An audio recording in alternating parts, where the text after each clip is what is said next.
तिमी मलाई कति माया गर्छौ? मेरो अँगालोमा बाँधिएकी उसको केश राशिले आफ्ना औँलाहरू बेर्दै गर्दा मैले सोधेँ। तिमी लान्छु भन मात्र। म यही अवस्थामा यहीँबाट आफ्नो सारा दुनियाँ त्यागी तिमीसँगै जान तयार छु। ऊ मेरो अँगालोबाट छुट्टिएर सिधा मेरो आँखामा हेर्दै भने। मैले उसले भनेका कुराहरू उसका आँखामा प्रष्ट देखेँ, तर पनि किन हो किन उसलाई जाँच्न मन लाग्यो अनि भने, आफ्नो आमा, बुवा अनि परिवार सबै त्याग्न सक्छौ? तिमी परिवारको कुरा गर्छौ यार। म त तिम्रो लागि आफ्नो शरीर नै त्याग्न पनि तयार छु। तर डर लाग्छ। कतै म भइन भने तिमीलाई मैले जस्तै माया गरी तिम्रो ख्याल गर्ने को होला र फेरि? तिमीले नभन्दै तिम्रो मनको कुरा बुझेर तिम्रो इच्छा र आकाङ्क्षा पुरा गरिदिने को होला र फेरि? उसले म प्रतिको उसको मनमा भएको मायालाई झनै खुला रूपमा दर्शाए। तर पनि मलाई अझै चित्त बुझिरहेको थिएन। त्यसैले फेरि भने, तिमी आज मेरो लागि आफूलाई जन्म दिने आमा र कर्म दिने बाबु त्याग्न सक्छौ भने भोलि अरू कसैका लागि मलाई छाड्दिनौ भन्ने के भरोसा? चुप लाग गदा।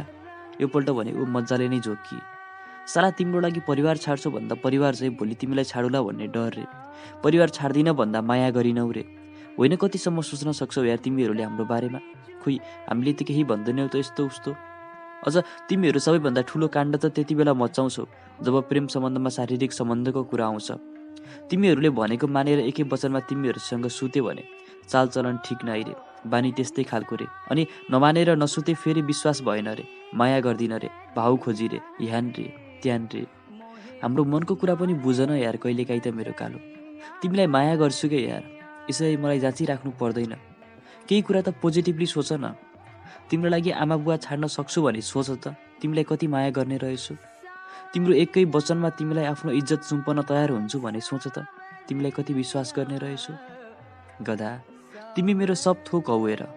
मेरो मायामा शङ्का नगर। म त जुनीभरलाई अब तिम्रै हो। बरु तिमीलाई पाइन भने तिमीलाई मारेर म पनि मर्छु। तर यति ढुक्क भौ कि म तिमीलाई धोका दिएर कहिल्यै जादिनँ। लौ, बाचा नै भयो यो मेरो। उसले यति भनेर मेरा ओठमा छुमे। साँच्चै उसले धेरै कुरा भनी मलाई 2-4 वाक्य माने।